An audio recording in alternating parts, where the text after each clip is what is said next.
दत्त जयंती आणि मार्गशीर्ष पौर्णिमा या दिवशी आकाशात दुर्मिळ असा तेजस्वी चंद्र दिसणार आहे। या दिवशी चंद्र पृथ्वीच्या जवळ असल्याने त्याचे रूप नेहमीपेक्षा अधिक मोठं आणि तेजस्वी दिसणार असल्याची माहिती पंचांगकर्ते आणि खगोल अभ्यासक दाकृ सोमण यांनी दिली आहे। दत्त जयंती आणि मार्गशीर्ष पौर्णिमा या दिवशी म्हणजेच गुरुवार 4 डिसेंबर रोजी भारतात तेजस्वी चंद्र दिसणार आहे। या दिवशी चंद्र मोठा आणि प्रकाशमान दिसणार आहे। साधारणपणे चंद्र पृथ्वीपासून साधारणतः 3,84,000 किलोमीटर अंतरावर असतो। मात्र मार्गशीर्ष पौर्णिमेला चंद्राचे पृथ्वीपासूनचे अंतर फक्त 3,56,962 किलोमीटर राहणार आहे।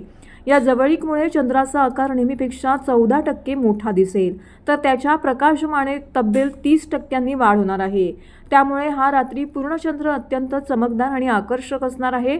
या दिवशी तेजस्वी चंद्राचे दर्शन संपूर्ण भारतातून घेता येणार आहे। चंद्र सायंकाळी 5:18 वाजता पूर्वेस उगवेल, तर सकाळी 7:14 वाजता पश्चिमेस मावळेल। जवळपास 14 तासानंतर चंद्राचे हे विलक्षण रूप पाहायला मिळणार आहे। यानंतर अशा तेजस्वी चंद्रदर्शनाचा योग पुढच्या वर्षी 24 डिसेंबर 2026 रोजी येणार असल्याचं दाकृ सोमण यांनी सांगितले आहे। मी पंचांगकर्ते खगोल अभ्यासक दाकृ सोमण।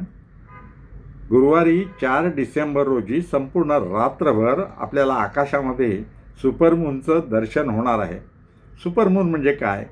तर जेव्हा पौर्णिमेच्या रात्री चंद्र पृथ्वीच्या जवळ येतो तेव्हा तो 14% मोठा आणि 30% जास्त तेजस्वी असतो, त्याला सुपरमून असं म्हणतात।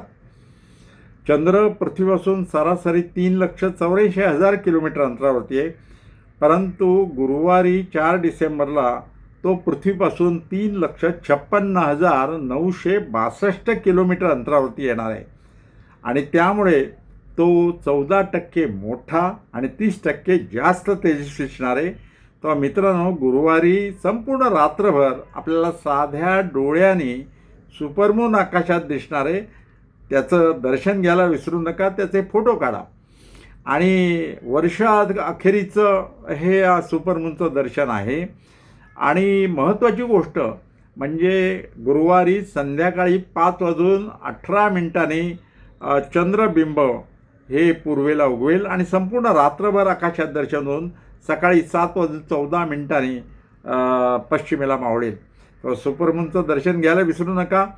यानंतर पुढच्या वर्षी 24 डिसेंबर 2026 या दिवशी आपल्याला सुपरमूनचं पुन्हा दर्शन होणार आहे। तेव्हा सुपरमून पाहायला विसरू नका, त्याचे फोटो घ्यायला विसरू नका।